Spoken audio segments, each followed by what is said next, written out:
когато няма така. Сега, още един въпрос искам да разясним. Има договор на община Варна с доктор Драгнев от Виница. Когато отсъства лекарката, която е тук назначена по заместване, доктор Мура, той да идва и да кастрира. В момента ме интересува защо лекарката си е тука и доктор Драгнев е тука.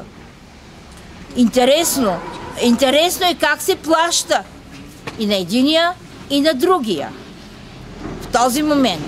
Това нещо трябва да го проучим, защото той има един договор за 20 000 лева. Искам да знам защо го викат, когато лекарката е тук. Това е положението. Да заснемем този прословут ремонт, който се направи. Това е до сега не сме влизали, защото аз по толкова време бях в болница, но сега се касае за нещо друго, което трябва да се искат пари. Значи трябва да покажем на хората това, което показахме ние, па сега трябва да покажем другото. Казано отдавна, ама що искате да се убедите? Но имам оперирани живота, днеска имахме 10 кастрации, просто... Сега, госпожо, аз не съм само един човек да влезе, ако искате, кой ще влезе? С камера. Само той с камера ще влезе, така? Така, сега аз ще ви кажа, че и калцуни носим, аз трябва да вляза също. Добре, дайте така да направим. Ние също имаме калцуни, а там са на количката. Да направим така. Влезте вие с докторката. Вижте за какво става въпрос. Ако прецените, че има нещо обезпокояващо или нещо, което трябва да бъде документирано или така нататък, тогава ще вляза, аз съм отвън. Да. Става, влезте, вижте, ако всичко е окей. Той ще го заснеми това нещо, защото аз ще го дам като препоръка, не като препоръка, ами искам направо да са... За тавана ли говориш? Защото идва зима. Кучетата са преди всичко. Това, което е. Обясни, Маргалек. Там не е правен ремонт. Горе не е правен. Не говори за таван. Обясни на камерата. Да, за точения таван ми говори. Не е точения таван. То по-бавно става така. По-добре. Не излизайте отвънка на плаца, защото стават неизползваеми вече. Дай мога да влезем за 2 минути и да си ходим, да обуем и някакви, кажи какъв е проблема и да тръгвам. Ето как ще го посоча, ето обуи сега едникъл. Не е фугирано. Там по същият начин, цялостно вход додолу и отваряте там насреща вратата. Виждаш прозорците как зеят с такива. Изолатора... Насреща зеят всяка. Знаем го за изолатора, там не е правен ремонт. Лекарката да прецени, доктор, ако обичаш, побързай. Сега ще да написня, еми как ти. Чакай, това цялостно това. Ние току-що влизаме и веднага трябва да тръгваме. Ясно, че няма изолация. Пенополиуретана между изолациите няма никакво опушване, се казва. Опушване няма. Ето пак е на гола ламарина. Така. Лявата страна, където всъщност... Къде? Между стъклата и... Между стъклата, да. Сега вече се видя. Виждам къде е. Процепите си стоят ламарината.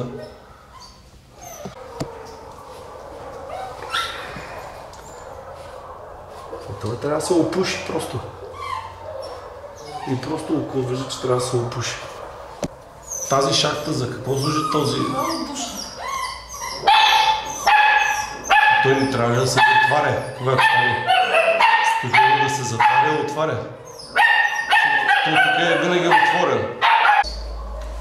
Ами заповядай. Ето е преградата.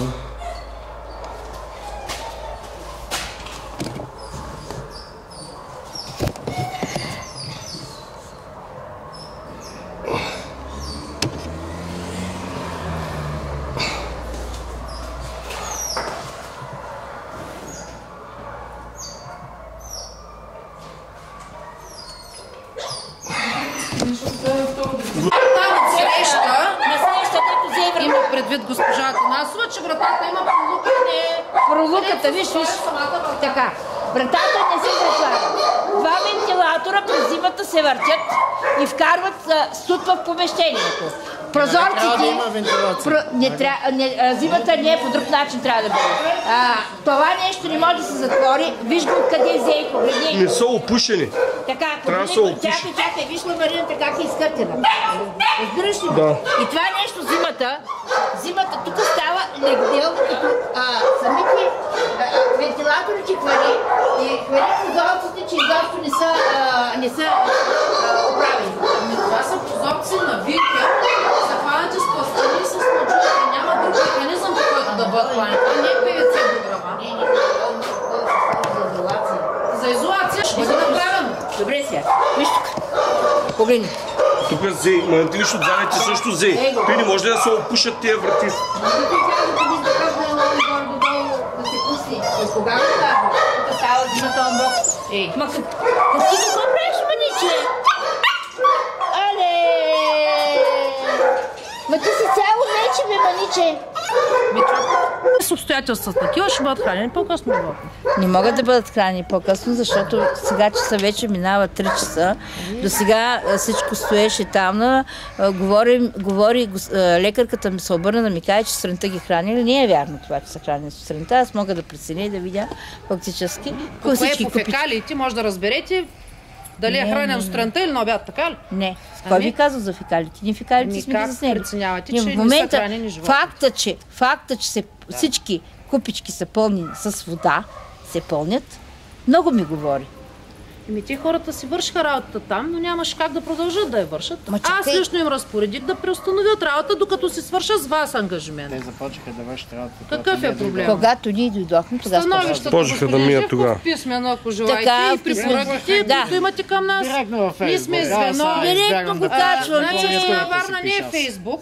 Така че ако желаете пък публикуйте във Фейсбук. В Община Варна, нали има... Аз нямам никакви притеснения, желая приятен ден. Господин Ягов, всичко чете във Фейсбук. Има електронен сайт в Община Варна. Аз не чета. И все пак ще се нахранят ли днеска, не разбрах сега или няма? Тя казва, като се заминем, Купичките са с вода, сега ги напълниха като дойдохме. Кога ще се нахранят? Че се 3 и 5. Казва, че след като ние се заминем, а те 4 часа свършват работа. Ние си тръгнем. Според вашето внушение отново, животните ще останат гладни, така ли? Значи всичко, което добре... Аз ви благодарих за съдействието. И продължавате с внушенията но това не е внушение. Еми какво е? Това не е внушение. Добре, ще изчакаме до 4. Аз разпоредих на колегите да преустановят работа, защото кучетата ненужно се разлайваха, за да минете по клетките, за да снимате и всичко. Кажете. Един въпрос. Ако продължаваме да говорим, наистина може би няма да бъдат нахранени за времето, за което трябва. Ще бъдат агресивни. А тук всички ли са агресивни? Не, разбира се. Има кучета оставени за осиновяване. Така. Да. Ами, защото ако са агресивни, трябва да бъдат по закон в отделна клетка. Капацитета на приюта го знаете колко е? Знам, обаче трябва да бъдат отделени. Не сме в нарушение. Клетките са достатъчна площ, наредбата е по закон, да има площ за достатъчно животни. Подадена декларация, че било агресивно. По поведението на животните, доктор Мура преценява кое е животно, с кое може да бъде в клетка, да съжителства, да не се нападат и така нататък. Специално от общината и талог да ви намерим.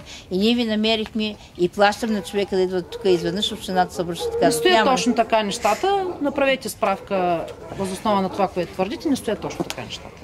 Отказахте да влезе етолог тук. Значи, отказахте да влезе етолог, означава, че етолога е бил на вратата, аз съм отказала да влезе, така ли? Не, общината отказа. Ама аз не съм общината, аз съм изпълнител. За да се случи едно нещо, аз приветствам идеята да има етолог, който наново да обследва животните. Знаете как става? Инструкцията може би десетки страници на обследване на едно животно. Знаете, че в момент, в който то бъде изнервено, веднага се преустановява тести и така нататък. Вие сте много по-наясно с тези неща. Наясно съм, обаче твърде много слаби кучета има. Разбирам ви, за нас също е добре кучетата да бъдат по-малко бройка тук. Какво значи храна? Имаме си договор, имаме храна, влязахте, видяхте. Какво значи? Мен ме интересуваше специално ви казах за каквото ви интересува. А кучето твоето? Пита ли? Аз за моето куче питам, тя казва, че трябва да питам лекарката. Лекарката не знам къде отива.